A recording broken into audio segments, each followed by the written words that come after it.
ஓம் சாந்தி. முரளி தேதி 31-1-2026. காலை முரளி பாப்தாதா மதுபன். இனிமையான குழந்தைகளே, நீங்கள் இங்கே சர்வசக்திமான் தந்தையிடம் இருந்து சக்தி அடைவதற்காக, அதாவது தீபத்தில் ஞானம் எனும் நெய் ஊற்றிக் கொள்வதற்காக வந்துள்ளீர்கள். கேள்வி: சிவனுடைய ஊர்வலம் ஏன் பாடப்பட்டுள்ளது? பதில்: ஏனென்றால் சிவபாபா திரும்பி செல்லும் போது அனைத்து ஆத்மாக்களின் கூட்டமும் அவருக்கு பின்னால் ஓடி செல்கின்றன. மூலவதனத்தில் கூட ஆத்மாக்களின் கூட்டம் சேர்ந்து விடுகிறது, அதாவது தங்கிவிடுகிறது. தூய்மையாக ஆகக்கூடிய குழந்தைகளாகி நீங்கள் பாபாவோடு செல்கிறீர்கள்.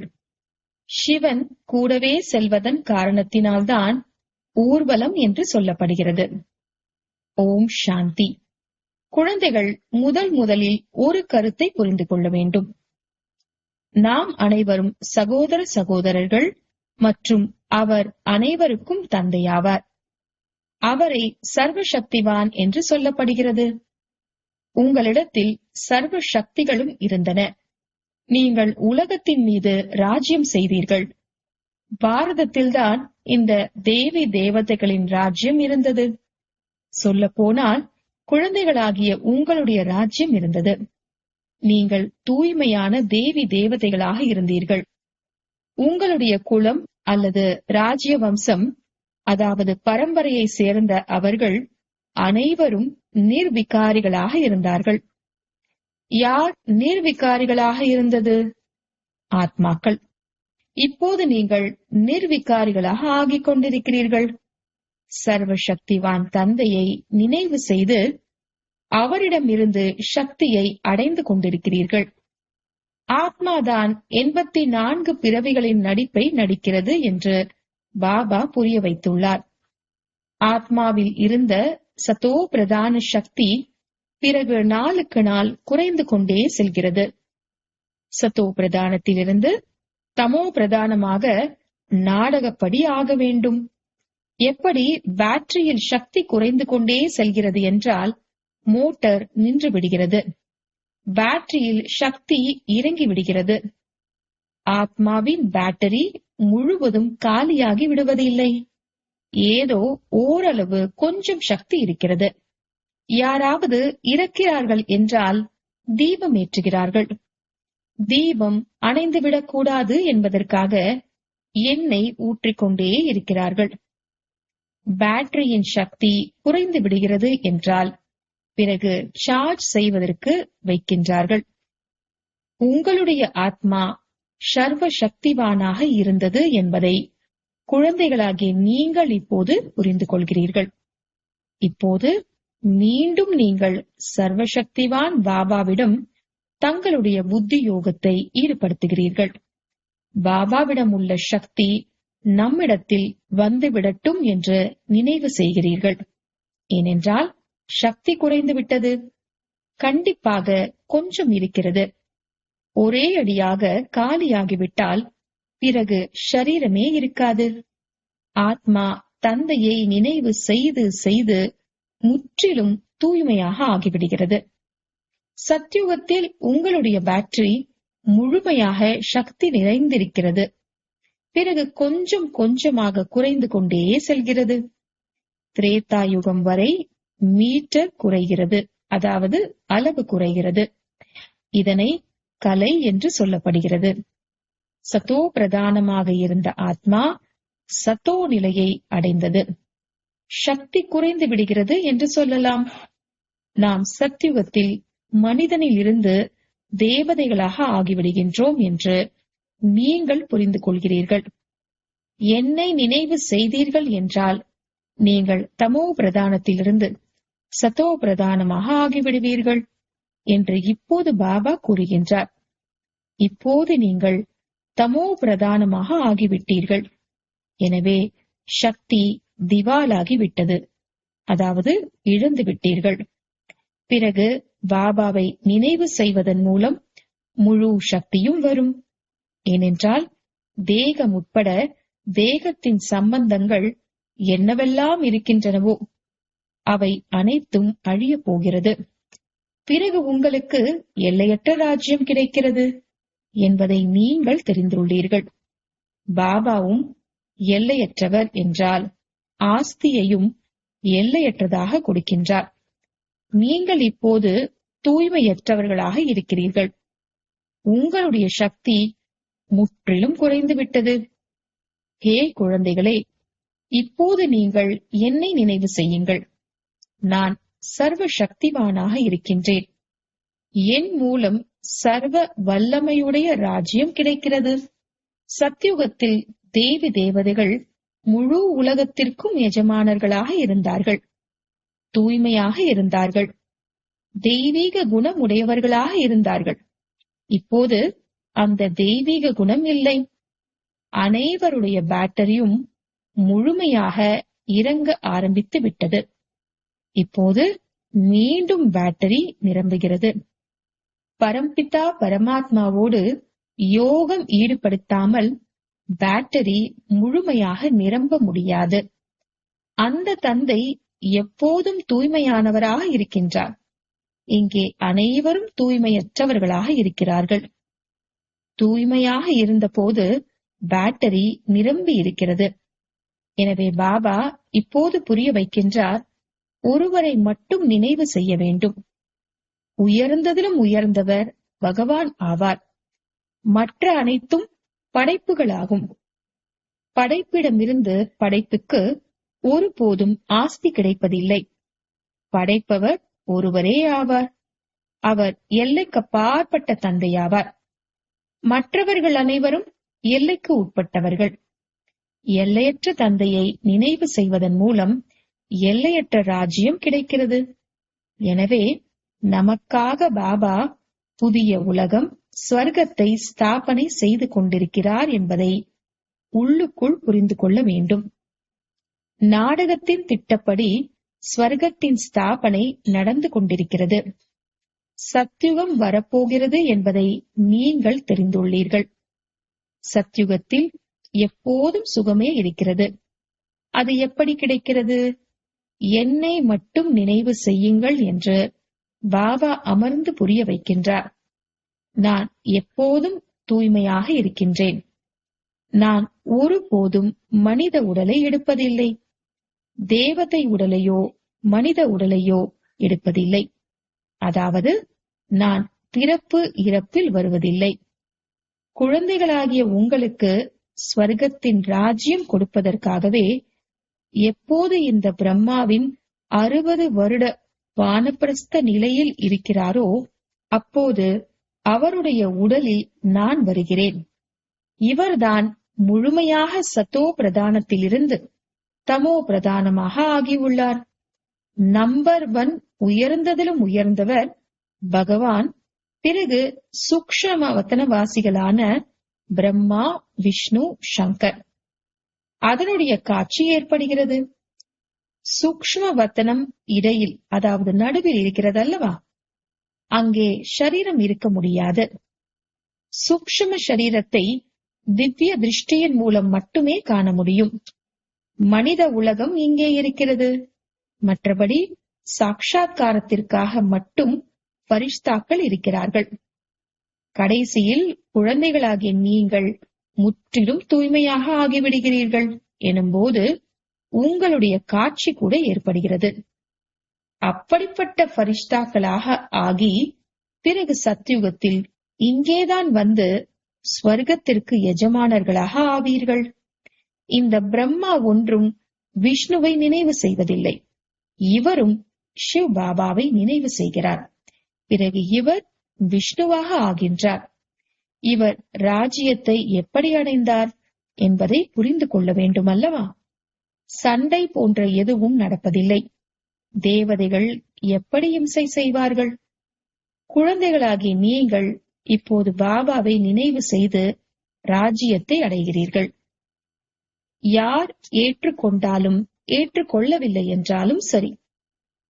ஹே குழந்தைகளே, தேகம் உட்பட தேகத்தின் அனைத்து தர்மங்களையும் விட்டுவிட்டு என்னை மட்டும் நினைவு செய்யுங்கள் என்று கீதையில் கூட இருக்கிறது. பற்று வைக்க அவருக்கு தேகமில்லை. நான் கொஞ்ச காலத்திற்கு இவருடைய சரீரத்தை கடனாக பெறுகின்றேன் என்று கூறுகின்றார். இல்லையென்றால் நான் எப்படி ஞானத்தை வழங்க முடியும்? நான் விதையாக இருக்கின்றேன் அல்லவா? இந்த முழு மரத்தின் ஞானமும் என்னிடத்தில் இருக்கிறது.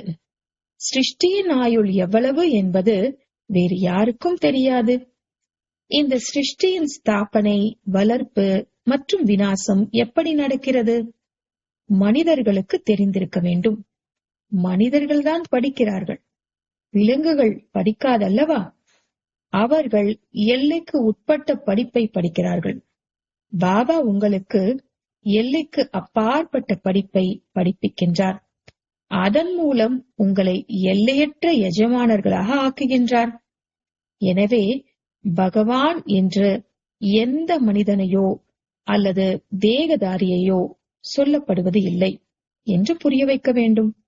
பிரம்மா, விஷ்ணு, சங்கரருக்கு கூட சூக்ஷ்ம தேகம் இருக்கிறதல்லவா? இவர்களுடைய பெயரே தனியாகும். இவர்களை பகவான் என்று சொல்லப்படுவதில்லை.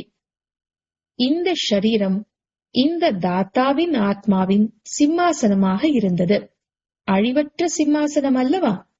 இப்போது இது அழிவற்ற மூர்த்தியான பாபாவின் சிம்மாசனமாக இருக்கிறது. அதாவது சிவபாபாவின் சிம்மாசனமாக இருக்கிறது. அமிர்த சரஸில் கூட ஒரு அழிவற்ற சிம்மாசனம், அதாவது அகால் தக்த் இருக்கிறது அல்லவா? பெரிய பெரியவர்கள் சென்று அந்த அழிவற்ற சிம்மாசனத்தில் அமர்கிறார்கள். இப்போது பாபா புரிய வைக்கின்றார், இவை அனைத்தும் அழிவற்ற ஆத்மாக்களின் சிம்மாசனமாகும். ஆத்மா அழிவற்றது. அதை ஒருபோதும் காலனழிக்க முடியாது. மற்றபடி சிம்மாசனம் மாறிக்கொண்டே இருக்கிறது. அழிவற்ற மூர்த்தி ஆத்மா இந்த சிம்மாசனத்தில் அமர்கிறது. முதலில் சிறிய சிம்மாசனமாக இருக்கிறது, பிறகு பெரியதாகிக் கொண்டே செல்கிறது. ஆத்மா ஒரு சரீரத்தை விட்டுவிட்டு வேறொன்றை எடுக்கிறது. ஆத்மா அழிவற்றதாகும். மற்றபடி அதில் நல்ல அல்லது கெட்ட சம்ஸ்காரங்கள் இருக்கிறது. ஆகையினால்தான் இது கர்மங்களின் பலன் என்று சொல்லப்படுகிறது.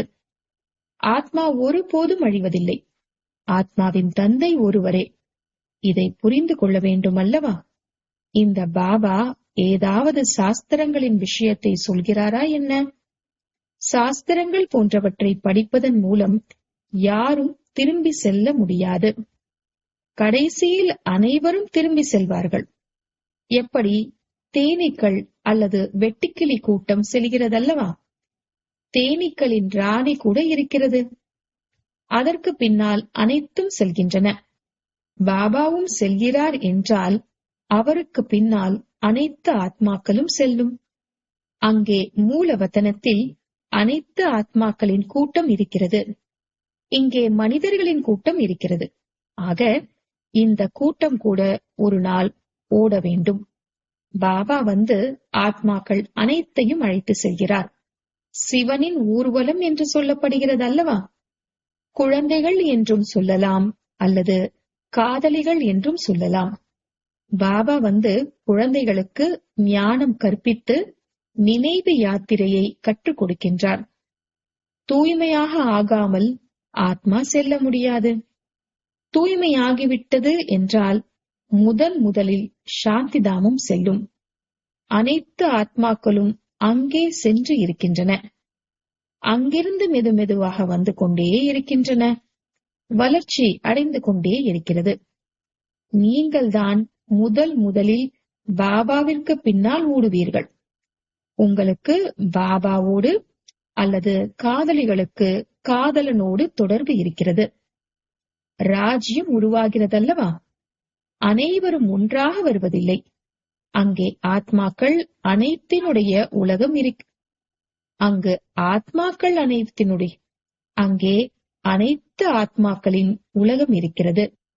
அங்கிருந்து வரிசை கிரமமாக வருகின்றன. மரம் கொஞ்சம் கொஞ்சமாக வளர்கிறது. முதலில் ஆதி சனாதன தேவி தேவதா தர்மம், இதை பாபா ஸ்தாபனை செய்கின்றார். முதலில் நம்மை பிராமணர்களாக ஆக்குகின்றார். பிரஜாபிதா பிரம்மா இருக்கிறார் அல்லவா? பிரஜைகளில் சகோதர சகோதரிகளாக ஆகிவிடுகிறார்கள். பிரம்மா குமார் குமாரிகள் அதிகம் இருக்கிறார்கள். கண்டிப்பாக நிச்சய புத்தி உடையவர்களாக இருப்பார்கள். ஆகையினால்தான் இவ்வளவு அதிகமானோர் ஆகியுள்ளார்கள். பிராமணர்கள் எவ்வளவு பேர் இருக்கிறார்கள்? அரை குறையா அல்லது முழுமையானவர்களா? சிலர் 99 மதிப்பெண்கள் எடுக்கிறார்கள், சிலர் 10 மதிப்பெண்கள் எடுக்கிறார்கள் என்றால் அரை குறைதான் அல்லவா? உங்களில் கூட யார் முழுமையானவர்களோ அவர்கள் கண்டிப்பாக முதலில் வருவார்கள்.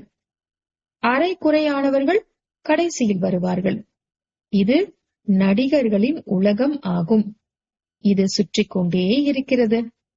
சத்யுகம், திரேதாயுகம், துவாபர், கலியுகம். இது புருஷோத்தம சங்கம யுகம் ஆகும். இதை இப்போது பாபா கூறியுள்ளார். முதலில் கல்பத்தின் ஆயுள் லட்சக்கணக்கான ஆண்டுகள் என்று நாம் தவறாக புரிந்து வந்தோம். இது முழுமையாக 5000 ஆண்டுகளின் சக்கரம் என்று பாபா கூறியுள்ளார். அரை கல்பம் ராமராஜ்யம், அரை கல்பம் ராவண ராஜ்யமாகும். கல்பம் லட்சக்கணக்கான ஆண்டுகளாக இருந்தால் பாதி பாதியாக கூட இருக்க முடியாது. இந்த உலகம் துக்கம் மற்றும் சுகத்தினுடையதாக உருவாக்கப்பட்டுள்ளது. இந்த எல்லையற்ற ஞானம் எல்லையற்ற தந்தையிடமிருந்து கிடைக்கிறது. சிவபாபாவிற்கு ஷரீரத்தின் பெயர் எதுவும் இல்லை. இந்த ஷரீரம் இந்த தாதாவினுடையது, அதாவது பிரம்மாவினுடையது. பாபா எங்கே இருக்கிறார்? பாபா கொஞ்ச காலத்திற்காக கடனாக பெற்றிருக்கிறார். எனக்கு பேசுவதற்கு வாய் வேண்டும் அல்லவா என்று பாபா கேட்கின்றார். இங்கேயும் கூட கௌமுக், அதாவது பசுவின் முகம் போல உருவாக்கப்பட்டுள்ளது. மலையிலிருந்து தண்ணீர் ஆங்காங்கே வருகிறது. இங்கே பசுவின் வாயை உருவாக்கிவிட்டார்கள். அதிலிருந்து தண்ணீர் வருகிறது. அதை கங்கை நீர் என்று புரிந்து கொள்கிறார்கள். கங்கை எங்கிருந்து வந்தது? இவை அனைத்தும் பொய்யாகும். பொய்யான சரீரம் மாயை பொய்யானது. உலகம் முழுவதும் பொய்யானதாகும்.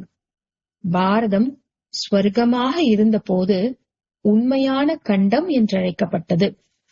பிறகு பாரதம் பழமையானதாக ஆகிறது எனும்போது பொய்யான கண்டம் என்று சொல்லப்படுகிறது. இந்த பொய்யான கண்டத்தில் அனைவரும் தூய்மையற்றவர்களாக ஆகிவிடும் போதுதான் பாபா எங்களை தூய்மையாக்கி இந்த பழைய உலகத்திலிருந்து அழைத்து செல்லுங்கள் என்று அழைக்கிறார்கள். என்னுடைய குழந்தைகள் அனைவரும் காம சிதையில் அமர்ந்து கருப்பாகி விட்டார்கள் என்று பாபா கூறுகின்றார். பாபா அமர்ந்து குழந்தைகளுக்கு கூறுகிறார், நீங்கள் ஸ்வர்க்கத்திற்கு எஜமானர்களாக இருந்தீர்கள் அல்லவா? நினைவு வருகிறதல்லவா? குழந்தைகளுக்கு புரிய வைக்கின்றார். முழு உலகத்திற்கும் புரிய வைக்கவில்லை. நம்முடைய தந்தை யார் என்பது தெரியட்டும் என்று உங்களுக்குதான் புரிய வைக்கின்றார். இந்த உலகத்தை முட்கள் நிறைந்த காடு என்று சொல்லப்படுகிறது. அனைத்திலும் பெரியது காமம் எனும் முள்ளால் குத்துகிறார்கள். இங்கே பக்தர்களும் அதிகமானோர் இருக்கிறார்கள். வெஜிடேரியனாக, அதாவது சைவமாக இருக்கிறார்கள். ஆனால் விகாரத்தில் செல்வதில்லை என்பது கிடையாது. பால பிரம்மச்சாரிகளாகவும் நிறைய பேர் இருக்கிறார்கள். சிறு வயதிலிருந்தே மோசமான உணவு போன்றவைகளை சாப்பிடுவதில்லை. சந்நியாசிகள் கூட நிர்விகாரிகளாக ஆகுங்கள் என்று சொல்கிறார்கள்.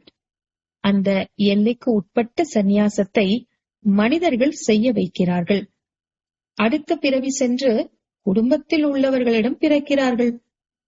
சத்யுகத்தில் இந்த கிருஷ்ணர் போன்ற தேவதைகள் வீடு வாசலை விடுகிறார்களா என்ன? இல்லை. எனவே அவர்களுடையது எல்லைக்கு உட்பட்ட சந்நியாசமாகும். இப்போது உங்களுடையது எல்லையற்ற சந்நியாசமாகும். முழு உலகம், உறவுகள் போன்றவற்றையும் சந்நியாசம் செய்கிறீர்கள். உங்களுக்காக இப்போது ஸ்வர்க்கம் ஸ்தாபனை ஆகிக் கொண்டிருக்கிறது.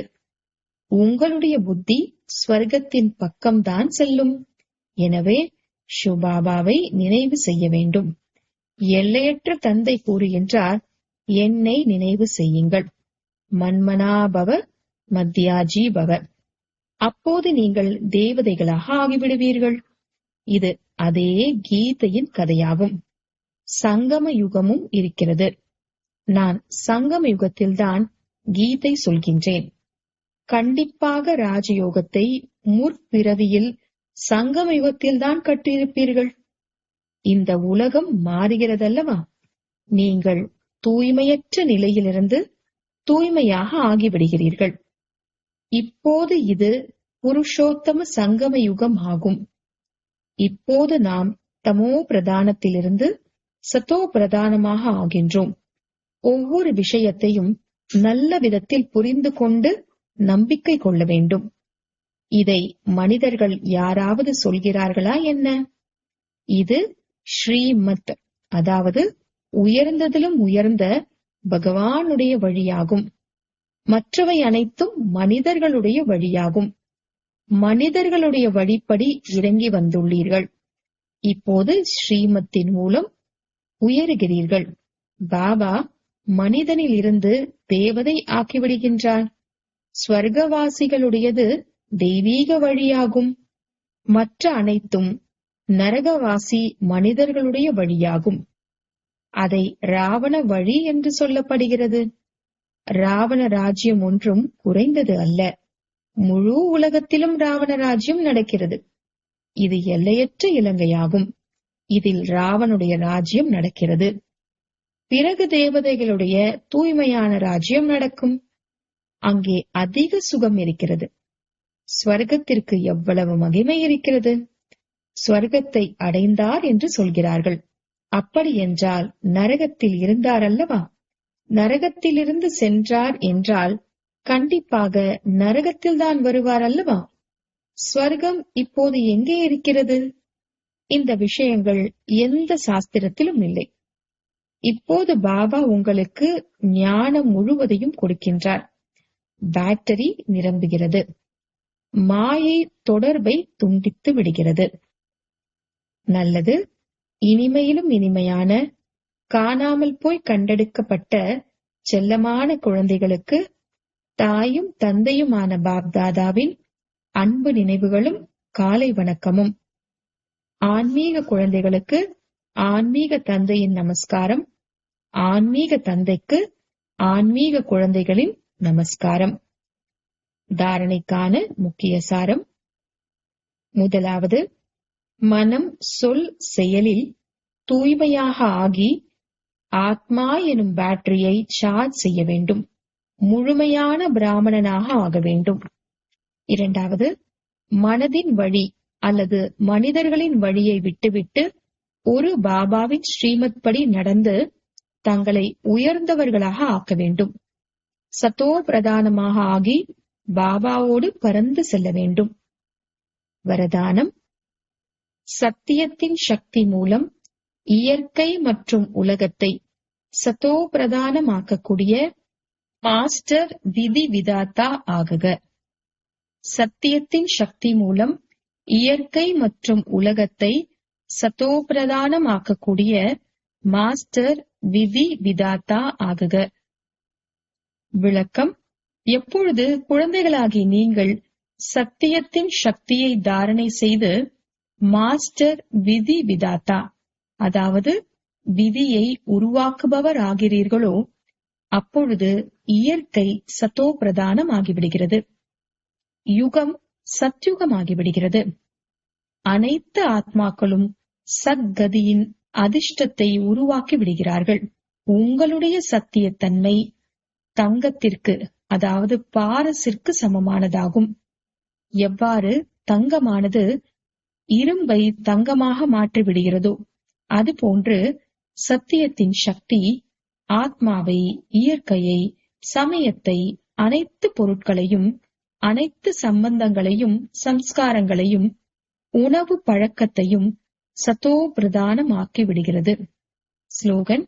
யாரை இயற்கையின் கொந்தளிப்பு கூட கவர்ச்சி செய்யாதோ அவர்களே யோகி ஆத்மாக்கள் ஆவார்கள். யாரை இயற்கையின் கொந்தளிப்பு கூட கவர்ச்சி செய்யாதோ அவர்களே யோகி ஆத்மாக்கள் ஆவார்கள். அவ்யக்த இஷாரே, இந்த அவ்யக்த மாதத்தில் பந்தனத்திலிருந்து விடுபட்டு ஜீவன் முக்தி ஸ்திதியின் அனுபவம் செய்யுங்கள்.